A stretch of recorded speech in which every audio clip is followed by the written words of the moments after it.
말씀을 전하기도 전인데 여러분들의 얼굴이 마치 스테반 집사님의 얼굴과 같이 천사의 얼굴들 같습니다. 환하십니다. 복음이 전하여지고 또 교회가 세워지는 그런 과정 가운데에 필연적으로 발생하는 것이 무엇이 있을까요? 바로 박해입니다. 박해. 저도 저기 뒤에 계시는 어머니가 얼마나 저를 박해를 했는지 모릅니다. 그때 봉고차를 사서 아이들을, 주일학교 아이들을, 그때는 아이들이 많았어요. 태워서 이 골목 저 골목 다닐 수밖에 없잖아요. 나온다 그런데 안 나오면 그 아이를 기다릴 수 없으니까 나오라 그러고 또 다른 집에 가가야 아이를 태우고, 그것도 늦으면 또 다른 집에 가가야 아이를 태우고, 그리고 다시 또 나왔나 싶어서 들어오고, 또 안 나왔으면 또 다른 집 가고 하다 보니까 골목을 여러 번 돌 수밖에 없죠. 내 마음 같습니까? 애타는 마음이 있었죠. 그런데 이제 그런 모습을 바라보고 저희 어머니가 빌어먹던 놈 아들을 키워가 이리 데리고 저리 데리고 지름이 나오나 떡이 나오나 돈이 나오나 이게 뭔 짓이냐 빌어먹으라고 지금 빌어먹습니다. 저도 참 은혜받고 하나님의 일들을 이렇게 한다고 할 때에 지금 이렇게 할 이야기가 있잖아요. 감사하죠. 그랬던 어머니가 변화가 되어서 눈물을 흘리면서 이제 교회를 나오셨어요. 지금도 저 뒤에 앉아서 참 연약한 상황인데도 묵묵히 저 자리를 지키십니다. 한 주라도 안 오면 내가 왜 안 왔느냐고 묻습니다. 본인이 아파서 못 나오셨음에도 불구하고 지난주에 왜 안 왔느냐고. 이 불편해서 내가 못 모셨다고. 끊임없이 그것을 오면서도 한 4-5번은 교회가 세워질 때 또 한 개인이 하나님의 백성으로, 성도로, 자녀로 확인을 하고 돌아올 때 반드시 따라오는 것이 박해가 있습니다. 그래서 모태신앙으로 이렇게 예수님을 믿고 신앙생활을 하는 것은 물론 나중에 할 말은 없겠지만 감사하게 되죠. 전혀 그런 느낌 없이 그냥 이것이 삶이고 이것이 룰이구나, 인생에 그대로 그냥 살아가면 되는구나 싶고 그냥 살면 되는 것이지. 그런데 이제 이 박해라는 것이 말은 이렇게 쉽게 하지만 신자에게 있어서, 교회를 구성하고 있는 신자들에게 있어서는 교회가 박해를 받는다, 또 개인적으로 신앙생활을 하는 데 있어서 박해를 받는다는 것이 두려운 일입니다. 그러면서도 또 한편 반대편으로 생각해보면 말씀드렸듯이 굉장히 영광스러운 일이거든요. 표면적으로 이렇게 보면 박해를 받고 힘든 것들이 또 세상 사람들의 눈에 비칠 때는 마치 실패한 것 같고 패한 것 같아요. 그러나 본질적으로는 그런 박해와 어려움 속에서 우리는 승리하게 되어 있습니다. 그것은 예수 그리스도가 이미 우리로 하여금 승패가 딱 갈려지도록, 그렇게 나도록 이미 승리하셨기 때문에 그런 것입니다.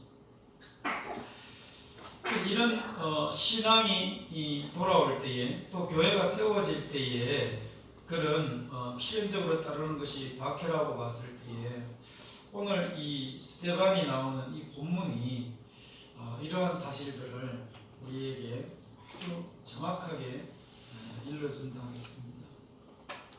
오늘 스데반이 은혜와 권능이 충만하여 기사와 표적을 행했다 그랬습니다. 그럴 때에 전 세계에 흩어져 있던 그런 유대인들이 있어요. 그들을 디아스포라라고 합니다. 그들이 유다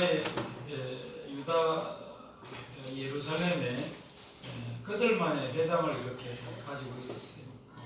디아스포라들의 회당이지요. 그 회당에서 이 스데반과 논쟁을 하기 시작한 겁니다. 그래서 각 지역에서 모인 이 유대인들, 자유인들이라고 해놨는데 그들이 많은 사람들임에도 불구하고 지혜와 권능을 가지고 말하고 있는 스데반 한 사람을 당하지 못하는 것입니다. 그래서 그들이 사람을 매수하고 그들을 통해서 거짓 증거하도록 그렇게 교사를 한 거죠.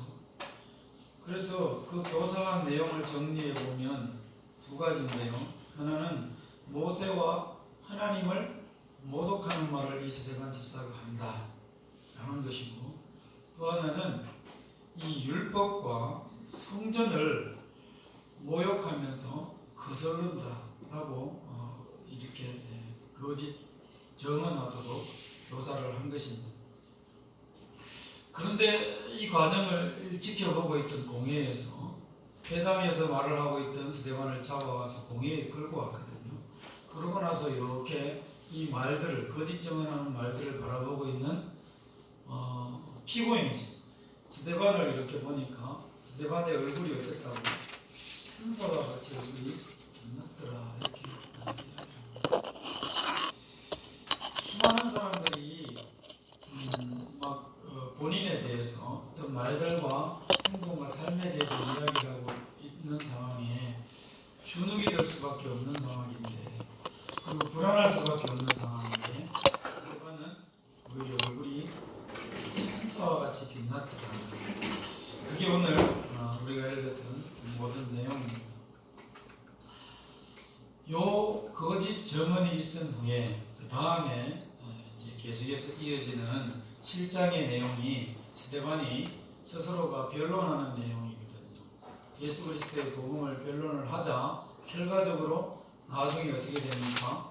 그들에 의해서 돌에 맞아 순교를 합니다. 스데반 집사의 이러한 순교의 이 역사적인 사실이 두 가지의 큰 우리로 하여금 결과와 나타나는 현상을 보게 하는데, 하나는 이 스데반 집사가 그렇게 순교함으로 말미암아 이 예루살렘에 이렇게 집중되어 있던 이 예수 그리스도에 대한 복음이 많은 이들이 두려워하여 외부로 이제 흩어지게 되는 그런 계기가 됩니다.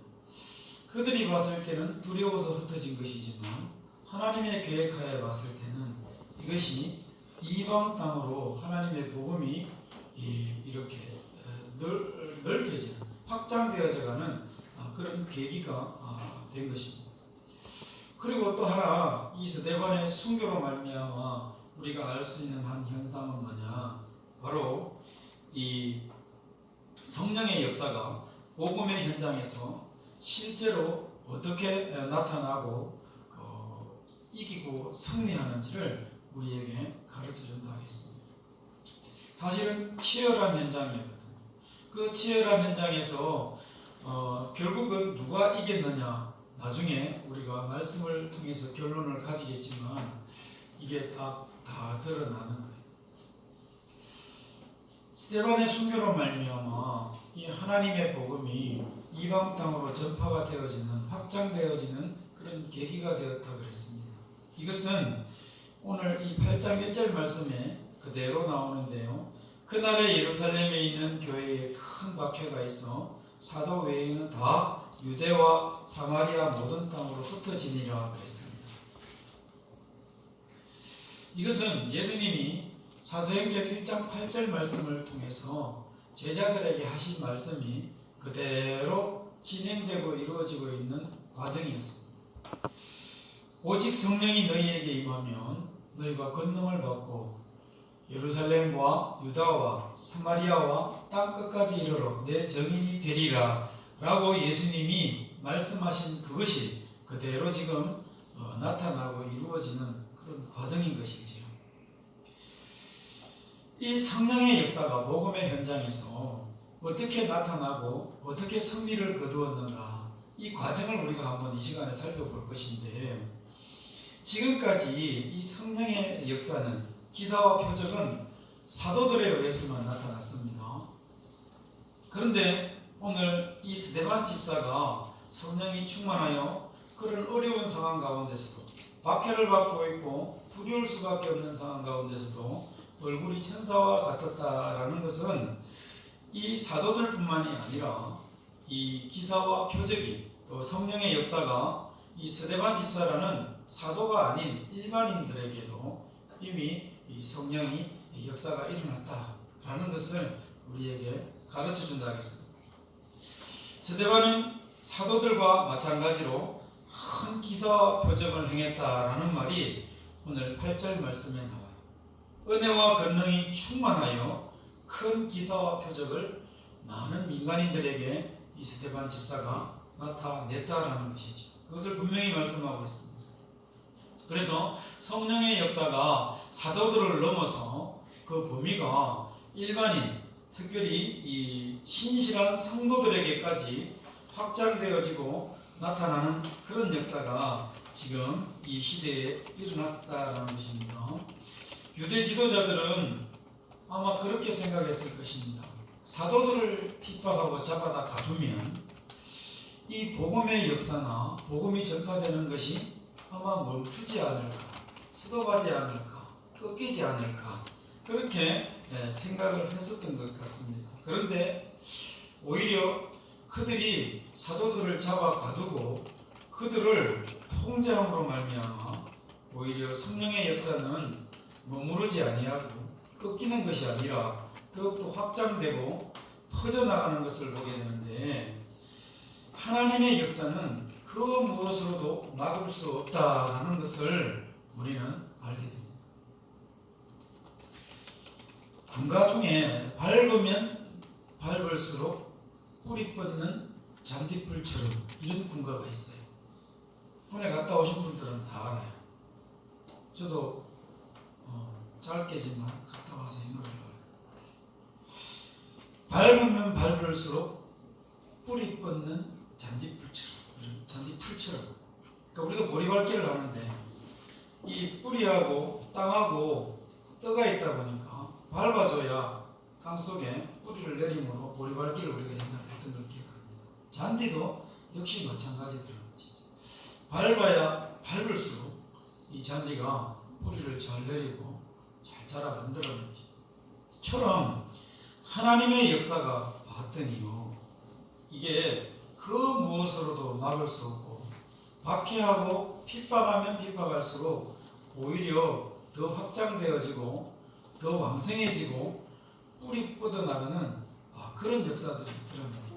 실례로 예수님이 젊은 청년이 이 예루살렘으로 6월절에 올라와서 성전을 막 뒤집어 엎었습니다. 그때 이 성전의 그 종교 지도자들은 아마 이렇게 생각했을 겁니다. 한 시골의 청년이 올라와서 작은 도발을 정도를 하는구나, 이렇게 생각을 했었어요. 그런데 그것이 나중에 봤더니 십자가에 달려서 스스로가 말씀하신 대로 당신께서 하나의 밀알이 떨어져 땅에 썩어서 죽어서 수많은 열매를 맺듯이 십자가에 달려 돌아가심으로 말미암아 인류에게는 이 생명과 구원이라는 것을 선물해 줬어요. 그래서 인류 구원의 큰 강과 바다를 예수님이 이루었죠. 바울이 이방인에게 복음을 참 열심히 전거를 했는데, 그리고 마지막에 예루살렘으로 돌아와서 이 체포가 되므로 로마로 압송되었습니다. 그때만 해도 이 수많은 세상 사람들과 종교 지도자들은 이방 땅으로 복음이 전거되는 것은 이제 끝났다, 이제는 끝이다 라고 그들은 생각을 했었을 것입니다. 그러나 그때도 복음은 이 전 세계의 길이 로마로 뻗어 있는 것을 타고 전 세계로 오히려 복음이 흩어지고 전파되어지고 확장되어지는 그런 결과가 왔더라는 것이죠. 마치 알프스에 내린 이 만년설 있지 않습니까? 이것이 시간이 흐르면서 한 방울 한 방울 녹아서 그것이 이 도랑을 이루고 또 시내를 이루고 큰 강을 이루어서 흑해로 흘러들어가서 큰 바다 강물을 이루었듯이 처음에는 굉장히 미약했는데 이런 것들이 신이 하나님의 역사와 또 하나님의 그런 계획에 의해서 신이 창조해지는 그런 열매들로 맺혀지게 되더라는 것입니다. 스데반 집사의 순교는 성령의 역사가 오히려 막으면 막을수록 많은 이들에게 확장되어지고 전파가 되어진다라는 사실을 오늘 우리로 하여금 알게 해요.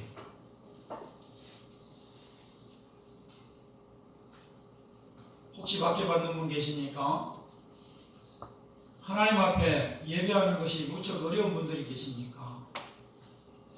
힘든 분들, 오늘 이 말씀을 통해서 오히려 하나님의 계획하에 내 삶이 있고 인생이 있다면 나라는 존재가 하나님의 계획하에 있다는 것을 믿는 순간 우리는 결코 실패하고 좌절하고 멈춰버리는 것이 아니라 오히려 성장하고 확장되어지고 자라간다는 사실을 오늘 기억하시기 바랍니다. 때문에 우리가 더욱 확신하는 한 사실이 하나 있습니다. 그것은 성령이 역사하면 반드시 사단도 역사한다라는 사실입니다. 하나님의 일을 사단은 가장 싫어하고 때문에 방해하고 있기 때문입니다. 큰 기사와 표적을 행하는 스데반에게 헬라파 유대인들이 이 자유인들이 문제를 먼저 제기하고 논쟁을 벌였습니다. 그때 스데반이 행한 일은 예수님이나 사도들처럼 병자를 고쳐주고 귀신을 내쫓는 기사를 그런 좋은 선한 일을 행한 것이었습니다. 그래서 누가 봐도 해가 되거나 악영향이 아니라 유익이 되는 일들을 이 스데반 집사가 행했던 것이지요. 그럼에도 스데반 집사를 위협하면서 방해하고 나섰던 것입니다. 사단의 역사는, 사단의 세력은 성령의 역사를 그냥 눈뜨고 못 봅니다. 놔두지를 않아요. 어떻게든지 방해를 하고 멈추려고, 틀어버리려고 그렇게 역사하더라는 것이죠. 그래서 시험이 오고 어려움이 우리에게 닥칠 때는 나에게 성령의 역사가 있구나라고 우리가 의식적으로라도 생각하면 도움이 될 줄 압니다. 왜냐하면 사단의 방해가 전혀 생각지도 못했던 모든 생각과 마음과 삶이 선함에도 불구하고 어려움이 오고 또 나의 선한 마음이 전달되어지질 않아서 뭔가 곡해하고 오해가 생기고 그래서 관계가 틀어지고 힘들어지고 이런 상황들이 올 때는 우리가 1차적으로 바로 생각해야 될 것이 이 성령의 좋은 의도를 이게 지금 사단이 방해를 하고 있구나. 보이지 않는 이 흑암의 세력이 이 일들을 굉장히 몹시 싫어하고 있구나라는 것을 직감해요. 그럴 때 우리가 지혜가 생기고 이길 수 있는 힘들이 우리에게 오는 것입니다. 사단은 창조 때부터 아담을 유혹했습니다. 하나님의 계획이 싫은 거예요. 하나님과 아담이 좋은 관계로 살아가는 것을, 나아가는 것을 사단은 싫어합니다. 과거에도 그랬고요. 현재도 이 사단은 우는 소자와 같이 움킬 자를 찾고 있습니다. 아마 움킴을 당한 자가 있을 수도 있어요.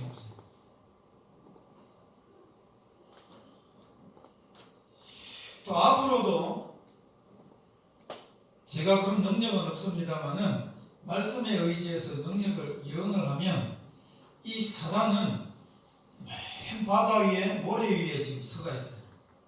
거기서 뭐합니까? 하나님의 계명을 지키는 자, 예수의 증거를 가진 자들을 뭐 하려고요? 그들과 더불어 싸우려고 기다리고 있다는 사실을 우리는 알아야 됩니다. 때문에 과거에도 그랬고 현재도 그렇지만 앞으로 미래도 끊임없이 주님 오시는 그날까지 재림 때까지 이 사단은 우리를 계속해서 방해하고 하나님의 일들을 감당하고자 할 때는 끊임없이 그것을 털어버리려고 그렇게 노력을 한다라는 것을 알아야 돼요. 그래서 우리 주님께서 말씀하셨습니다. 뭐라고 말씀하셨습니까? 깨어 기도하라. 항상 기도하라. 깨어서 항상 기도하는 자에게 성령께서 함께 하시고 성령께서 도와주실 것을 약속하셨기 때문에 예수님의 말씀이거든요. 때문에 우리는 지금 살아가는 우리는 앞으로 살아가야 할 우리는 항상 하나님을 의지하고 성령을 의지해서 기도하며 기어 있어야 할 줄로 믿습니다. 성령의 역사는 그 어떤 세력도 막을 수 없음을 오늘도 이 내용을 통해서 이 사건을 통해서 우리가 알게 됩니다. 헬라파 유대인들이 스데반과 논쟁을 벌였지만 결국은 스데반 한 명을 이 집사님 학문을 이기지를 못했어요. 그들은 아마도 헬라 문화의 영향을 받아서 전 세계에 흩어져 살았기 때문에 모든 문물을 경험했을 것 아닙니까? 때문에 지식도 충만했을 거고요. 시야도 굉장히 넓어져 있을 거예요. 이 유대에서만 살던 이 스데반 집사하고는 달랐을 거예요. 헬라의 문화의 영향을 받았기 때문에 이들은 아마 철학에도 능했을 수 있어. 많은 사람들이 있었어요. 그 중에. 또 이 헬라 문화의 특징이 이 수사, 이게 웅변술이죠. 이런 것들이 굉장히 발달을 했는데 말 잘하는 사람이 거기에 다수가 있었을 거예요. 토론에 굉장히 능숙했을 것입니다. 그럼에도 불구하고 이 스데반 집사 한 사람을 이기지 못했다는 겁니다. 이 스데반 집사는 말씀드린 대로 그런 문물을 경험한 자가 아니에요. 그리고 이 스데반 집사님이 주장하는 이 복음은 그들에게는 전혀 상식적이지도 않고 설득력도 없어요. 논리적이지도 않고. 부활이 어떻게 논리적이고 상식적입니까? 어떻게 과학적이에요? 전혀 그러지가 않거든요. 설명되지 않는 그런 내용들입니다. 이런 것을 이야기하려고 하는 이 복음을 이야기하는 스데반이 아무리 따져봐도 불리한 상황입니다. 그럼에도 불구하고 스데반이 성령이 충만하니까 어떻게 해요? 이 다수의 헬라파 유대인들이 스데반 집사님을 당하지 못했던 것입니다. 우리는 세상을 이길 수가 없습니다. 여러분, 우리가 정말 참 착각하지 말아야 될 것이 우리가 가지고 있는 그 어떤 무언가가 있잖아요. 기댈 만한 무언가가 있잖아요. 이것이 영원하지도 않을 뿐더러 이것이 참되지도 않고요. 이것이 우리의 인생을 책임지지도 않습니다. 또 그것이 말씀드린 대로 현재도 그렇고 미래에도 끊임없이 우리를 방해하려고 하는 그 세력이 있다 그랬지 않습니까? 그것에 대해서 전혀 어떻게 해볼 도리가 없는 것들이 오히려 방해가 되면 방해가 됐지 이거에 도움이 안 돼요. 우리는 이길 수가 없어요. 세상을 이길 수가 없어요. 그 이유 중에 왜 이렇게 단언하느냐, 바로 세상에 있는 이 모든 강력한 무기란 무기는 이미 다 사단이 장악을 했기 때문에 그렇습니다. 달콤합니다. 또 매우 상식적이고 합리적입니다. 또 무엇보다도 힘이 있습니다. 많은 사람들의 생각을 이끌 만한 그런 능력도 있어요. 인기가 있다는 것이죠. 그래서 솔깃합니다. 우리는 항상 끌립니다. 때문에 이 세상을 그런 것들을 우리가 이길 수 있는 힘도 없을 뿐더러 이길 수 있는 우리에게는 그런 능력도 없어요. 그렇다면 무엇으로 우리가 이 세상을 정복할 수 있을까요? 무엇으로 세상을 이끌며 리드할 수 있을까요? 무엇으로 그런 세상을 변화시킬 수 있을까요? 바로 철저하게 성령님을 의지하는 것밖에 없다라는 것을, 그 답을 오늘 스데반 집사가 우리에게 가르쳐 주는 것입니다. 성령님의 그 지혜의 영으로 우리에게 오셨습니다. 그래서 할 말을 주셔요.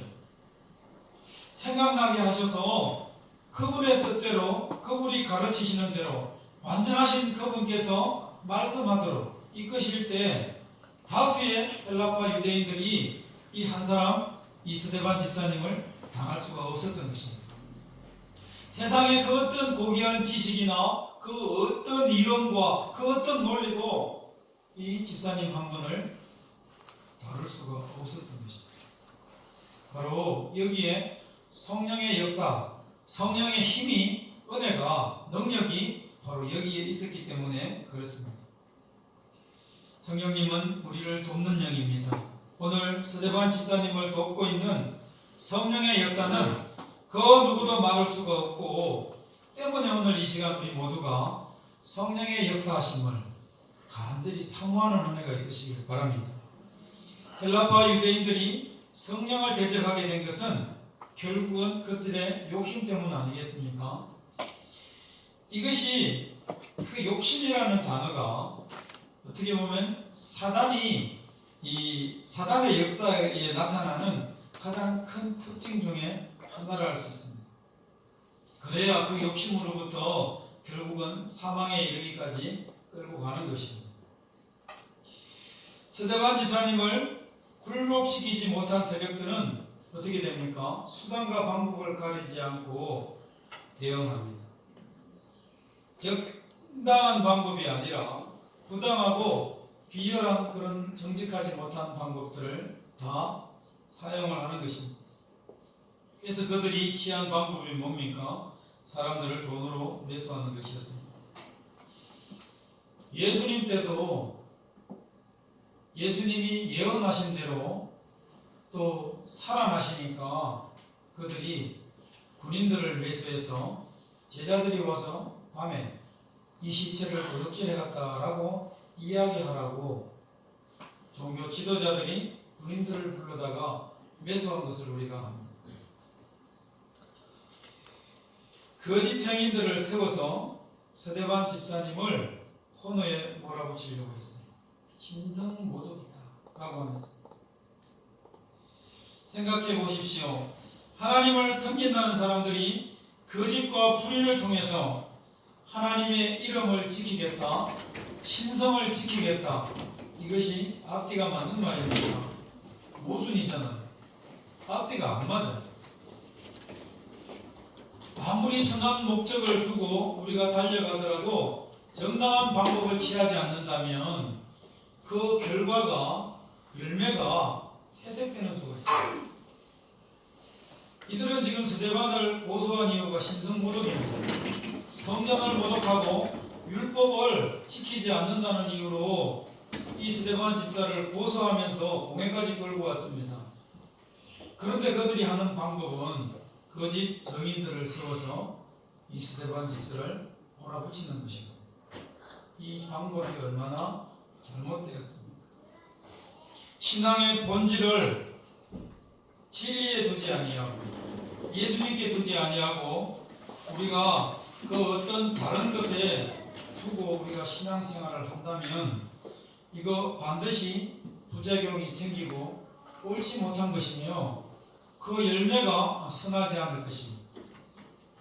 그래서 우리는 항상 본질을 가지고 있으면서 추구해야 하고 그러면서 그 추구하는 과정도 투명해야 하고 정직해야 되는 것입니다. 만약에 그렇게 되지 못하면 나 자신 또 교회라면요, 이 교회 내부적으로 어떻게 될까요? 온전치 못한 그런 악한 누룩이 우리 가운데 퍼지게 되는 것입니다. 교만의 결과도 올 수도 있습니다. 또 이것이 나 개인이나 교회로 왔을 때에 그렇게 모순된 본질에서 벗어난 그런 삶을, 그런 방법을 추구하면서 우리가 달려간다고 할 때에 외부적으로도 어떻게 될까요? 비윤리적일 수도 있고 비춰질 수도 있고 또 오늘 이 헬라파 유대인들처럼 어떤 생각지도 못한 있을 수 없는 그런 폭력적인 그런 방법들, 악한 방법들로 그렇게 비춰질 수도 있다는 것입니다. 때문에 오늘 우리들도 이런 것을 철저히 경계해야 할 것입니다. 복음은 예수님이 그리스도 되심과 메시아 되심을 우리에게